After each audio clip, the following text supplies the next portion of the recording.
So how do people fail Walmart onboarding? Well, there's a couple different ways you can fail it.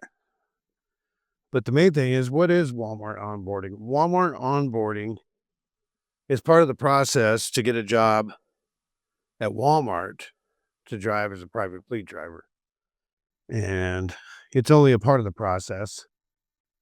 And you have to put your application in, you have to get emailed or called, and then you land up having to go through some interviews. And if everything checks out, interviews, your background check, well, then you go to Walmart onboarding. Well, how do you even get to that point? Well, let me take a moment to tell you how. You go to driveforwalmart.com. Here's the website right here. You figure out whether you qualify or not. In the website, it tells you what you can and can't have on your record and what it takes to qualify to drive. So you fill out the application, and after you fill out the application, well, you wait on them to give you a call back to set up for an interview. Here's the key. Use this information right here. This is my name, my driver number, and my DC where I work out of. Put that on your application, and this would be a referral. I get money out of it, and what happens for you is that you'll end up with a better chance of getting a call back. Generally, there's a lot of people who apply, and when that happens, then you'd like to get on top of the stack. If there's 100 applications, it'd be nice to be the top 20 applications instead of number 100. And so if you use me as a referral, I appreciate it, and it will help you out too. But back to what we were saying. So let's say you go through that whole process. You get the interview. They say, great, your background checked out. Interview was good. So you need to come to onboarding on this date. And so you show up at onboarding. So what do they have there? You have maneuvering the truck, like backing the truck or maneuvering the truck in a tight area. You have the pre-trip, which I think a couple of these things are timed. I think it's 30 minutes for the pre-trip. And then you have a drive test. And there may be a few other things, but I know those are the main things that you need to accomplish. And so they help you along in the beginning. I mean, they tell you what they want.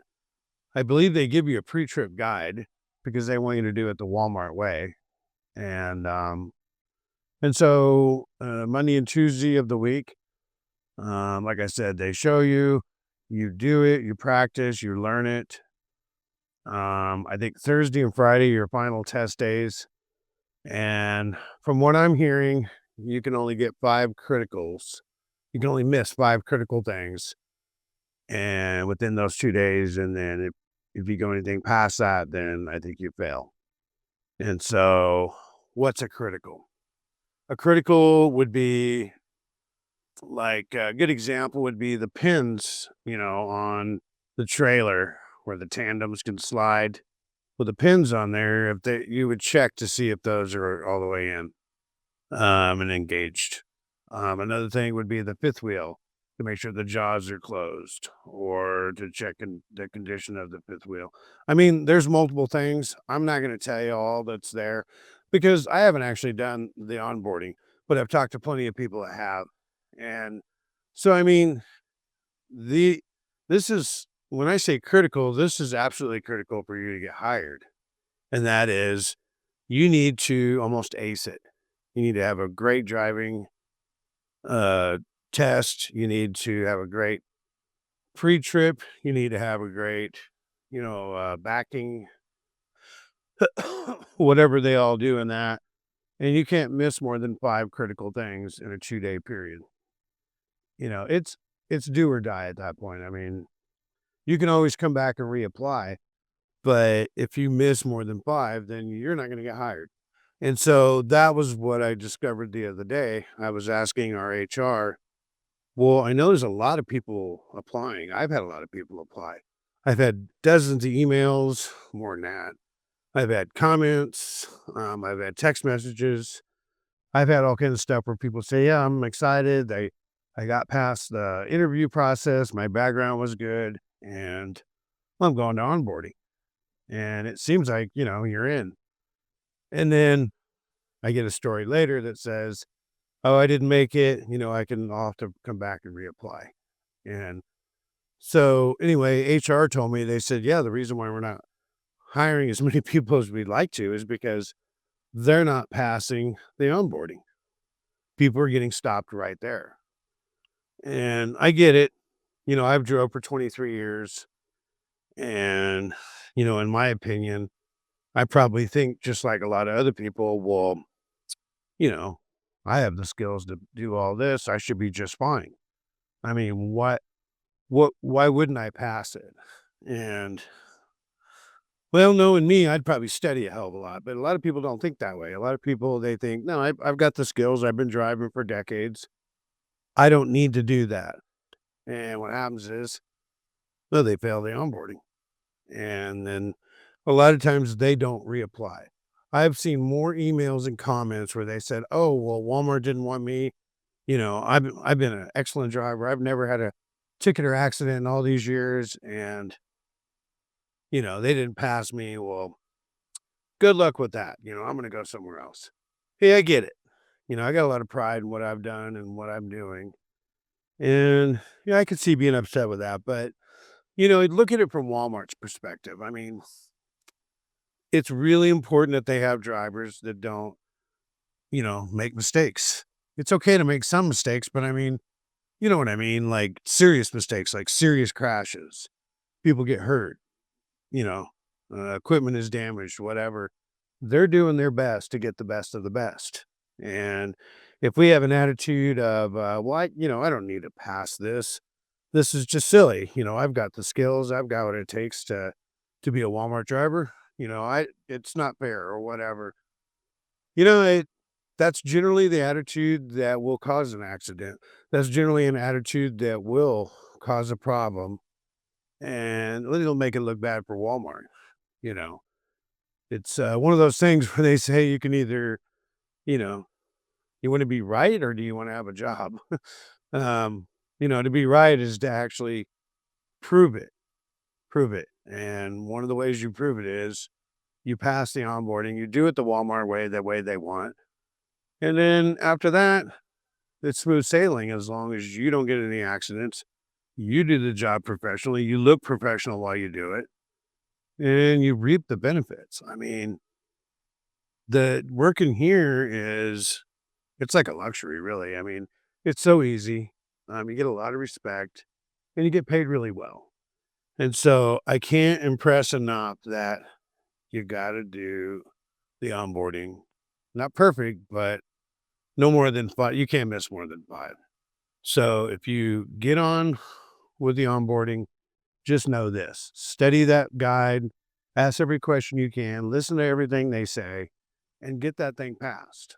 I mean, there are some things that may seem very ridiculous to you.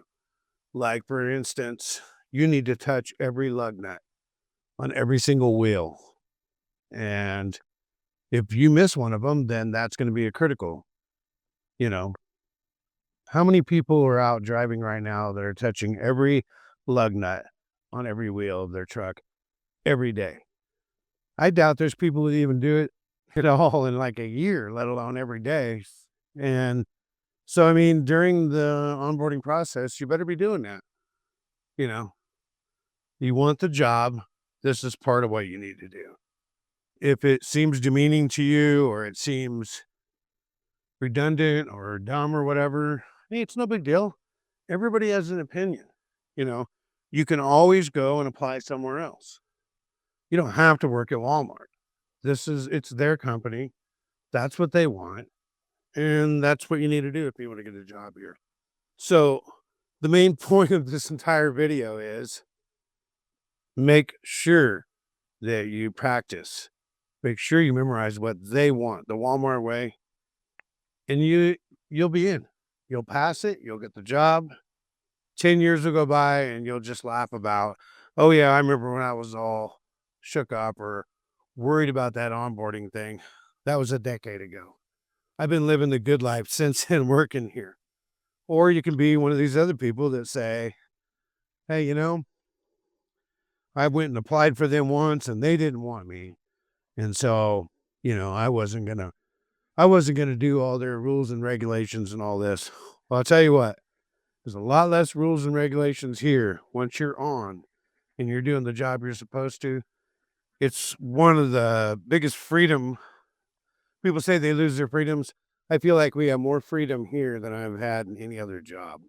Like I was telling a guy the other day, I come to work, I don't even talk to anybody at work unless I want to. It's on the tablet. It tells me where to go pick up. I go pick up. Most of the time it's a drop and hook. And then the next dispatch is on there. When I get to the next location, I've already had my dispatch for the next move, probably hours previous to that. So there's none of this stopping or waiting. I just drop and hook, grab onto the trailer, go to my next location, pick up, do whatever I got to do, and keep moving. And it's pretty awesome. So that's it. Just make sure you do the onboarding as perfect as you can get it. And you know what? If you do fail, if it doesn't work out, don't give up. Don't be like a lot of other people and just be like, "Oh, I'm done with this." Yeah, I think it might be 6 months. I'm not sure. You'll have to check, but when you qualify to reapply again, just reapply. You know, this job is really worth it. So that's what I got for you today. So onboarding, make sure you do the Walmart way and you will pass eventually. All right. Have a great day.